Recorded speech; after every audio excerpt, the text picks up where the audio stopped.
Hi friends, this is Vinson. நம்ம சேனலுக்கு உங்களை அம்புடன் வரேன். நம்ம சேனல் வந்து பார்த்தீங்கன்னா உங்களோட கெரியரை செட் பண்ணுறதுக்காக தான் டிஎன்எல்இ, அதாவது தமிழ்நாடு லேட்ரல் என்ட்ரி கவுன்சிலிங் சொந்தமாக ஏகப்பட்ட வீடியோஸ் வந்து வரக்கூடிய நாட்களில் உங்களுக்காக நம்ம கொடுக்க போகிறோம். அதனால் ரெகுலராக நீங்கள் நம்ம சேனலை ஃபாலோ பண்ணிங்க அப்படின்னாவே ஆன்லைன் கவுன்சிலிங் நீங்கள் சூப்பராக அட்டன் பண்ணிடலாம்.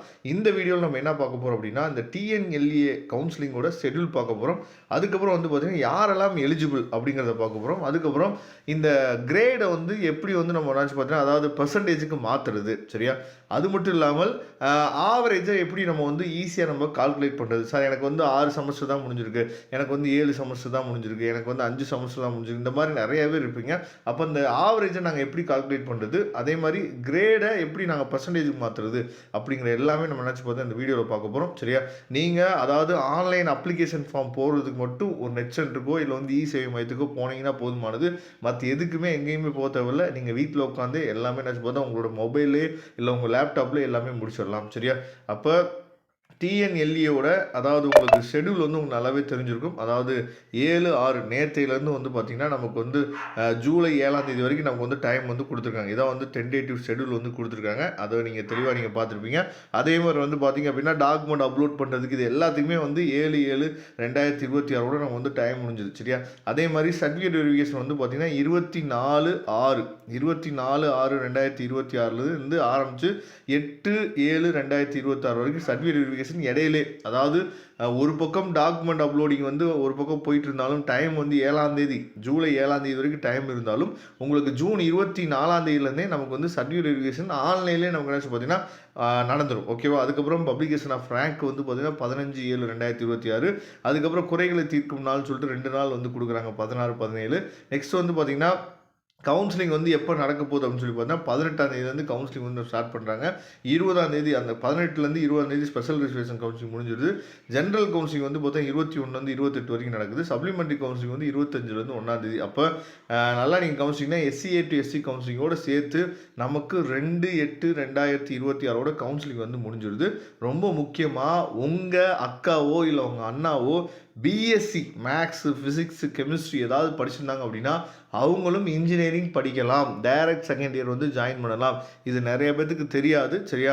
அவங்களையும் என்ன பண்ணுங்கன்னு சொல்லி பார்த்தா இந்த கவுன்சிலிங்கை அப்ளை பண்ண சொல்லுங்கள், ஓகேவா? நெக்ஸ்ட் வந்து பார்த்தீங்க அப்படின்னா ரொம்ப முக்கியமானது, அதாவது இந்த பக்கம் ரைட் சைடு கார்னரில் இருக்குது பார்த்தீங்களா, tentative schedule, previous year cut off, இதெல்லாம் என்னாச்சு பார்த்தா கொஞ்சம் நீங்கள் செக் பண்ணி பாருங்கள். அது ஏன்னா ரொம்ப முக்கியமானது. அதெல்லாம் வந்து உங்களுக்கு வந்து ஏன்னா அதில் நிறைய டீட்டெயில்ஸ் வந்து உங்களுக்கு கொடுத்துருப்பாங்க, சரியா? அதெல்லாம் நீங்கள் தெளிவாக நீங்கள் பார்த்துக்கணும். அதுக்கப்புறம் ரொம்ப முக்கியமாக, அதாவது நீங்கள் வந்து பிஎஸ்சி படிச்சிருந்தீங்க அப்படின்னா கண்டிப்பாக நீங்கள் என்ன பண்ணலாம்னு சொல்லி பார்த்தீங்கன்னா, நீங்கள் வந்து இன்ஜினியரிங் படிக்கலாம் அப்படிங்கிற நிறைய பேருக்கு இந்த விஷயம் வந்து தெரியாது. அதே மாதிரி சப்போஸ் நீங்கள் லேட்ரல் என்ட்ரி ஜாயின் பண்ணணும், ஆனால் நான் ஒர்க் பண்ணிகிட்டே நான் படிக்கணும் சார் அப்படின்னு நினச்சிங்க அப்படின்னா நீங்கள் எப்போ வேணால் நம்மளை தொடர்பு கொள்ளுங்கள், நாம் உங்களுக்கு ஹெல்ப் பண்ணுறதுக்கு ரெடியாக இருக்கிறோம். அதுக்கப்புறம் வந்து பார்த்தீங்க அப்படின்னா, சார் இந்த ஆவரேஜ் எப்படி சார் கால்குலேட் பண்ணுறது, ஃபஸ்ட்டு ஆவரேஜ் எப்படி கால்குலேட் பண்ணுறது அப்படிங்கிறத ஃபஸ்ட்டு பார்க்கலாம். அதுக்கப்புறம் கிரேடில் இருந்து எப்படி வந்து நீங்கள் வந்து பர்சன்டேஜுக்கு கன்வெர்ட் பண்ணுறது அப்படிங்கிறத பார்க்கலாம், சரியா? இப்போ ஆவரேஜ் எப்படி கால்குலேட் பண்ணுறது அப்படின்னு சொல்லி பார்த்தீங்கன்னா, இப்போ நீங்கள் வெளியே வந்துட்டு டிஎன்எல்இஏன்னு சொல்லி போட்டிருக்கீங்களா, அதுலேயே வந்து நீங்கள் உள்ளே வந்து பார்த்தீங்கன்னா ஆவரேஜ் கால்குலேட்டர்னு சொல்லி அவங்களே கொடுத்துருக்காங்க பார்த்தீங்களா, அந்த ஆவரேஜ் கால்குலேட்டருக்கு உள்ளே போங்க. உள்ளே போனீங்க அப்படின்னாவே உங்களுக்கு வந்து பார்த்தீங்க அப்படின்னா, அதாவது இங்கே பாருங்கள் ஆவரேஜ் கால்குலேட்டருங்களா, இதில் வந்து நம்ம என்ன பண்ணோம் அப்படின்னா செலக்ட் ஸ்டூடெண்ட் டைப்புன்னு இருக்குது பாருங்கள், அதை நம்ம கொடுக்கணும். இதை வந்து ரெகுலராக இல்லை வந்து அவங்க லேட்ரல் என்ட்ரியில் ஜாயின் பண்ணாங்களா, இது வந்து ரெகுலர் லேட்ரல் என்ட்ரி அப்படின்னா என்ன அர்த்தம்னா, நீங்கள் வந்து சில பேர் வந்து 12th அதாவது முடிச்சுட்டு டிப்ளமோ போய் ஜாயின் பண்ணியிருப்பீங்க. அதாவது பயோ மேக்ஸோ இல்லை வந்து கம்ப்யூட்டர் மேக்ஸோ நீங்கள் முடிச்சுட்டு நீங்கள் போய் ஜாயின் பண்ணுவீங்கன்னா டேரெக்டாக செகண்ட் இயர் போய் ஜாயின் பண்ணியிருப்பீங்க, அப்படின்னா லேட்ரலில் வரும். ரெகுலர்னா 10th முடிச்சுட்டு அப்படியே நீங்கள் ஜாயின் பண்ணியிருப்பீங்க, சரியா? அதே மாதிரி சாண்ட்விச் கோர்சஸ்னால் 7 செமஸ்டர் இருக்கும், 8 செமஸ்டர் இருக்கும்.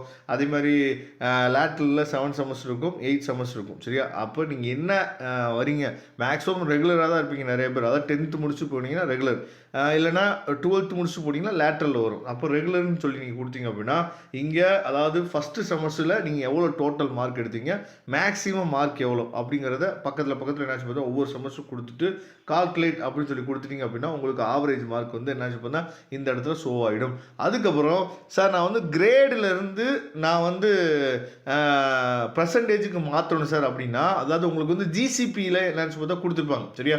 அந்த ஜிசிபின்னு சொல்லும் போது 10க்குள்ளே தான் எல்லா பேருக்கும் இருக்கும். அந்த 10க்குள்ளே இருக்கக்கூடிய எந்த வேல்யூவாக இருந்தாலும், சரியா? இப்போ ஃபார் எக்ஸாம்பிள் உங்களுக்கு வந்து ஒரு 8.5 இருக்குது, நீங்கள் 8.5 ஜிசிபி வச்சுருக்கீங்க, 6.5 வச்சுருக்கீங்க அப்படின்னா அந்த வேல்யூவை 9.5 நீங்கள் மல்டிபிள் பண்ணீங்க அப்படின்னா அதுதான் உங்களுக்குரிய பர்சன்டேஜ். ஓகேவா? அதனால் இதை நீங்கள் மனசில் வச்சுங்க. ரெகுலராக நம்ம சேனலை ஃபாலோ பண்ணுங்கள். இன்னும் நிறைய வீடியோஸ் உங்களுக்காக காத்துட்ருக்கு. அது மட்டும் இல்லாமல் உங்களுக்கு எப்போ ஹெல்ப் வேணும் அப்படின்னாலும் நீங்கள் எப்போ வேணால் நம்மளே தொடர்பு கொள்ளலாம். Thank you friends. நெக்ஸ்ட் வீடியோ பார்க்கலாம். அதுவரை முடிந்து விடைபெறுவது உங்கள் நண்பன் வின்சென்ட். தேங்க்யூ.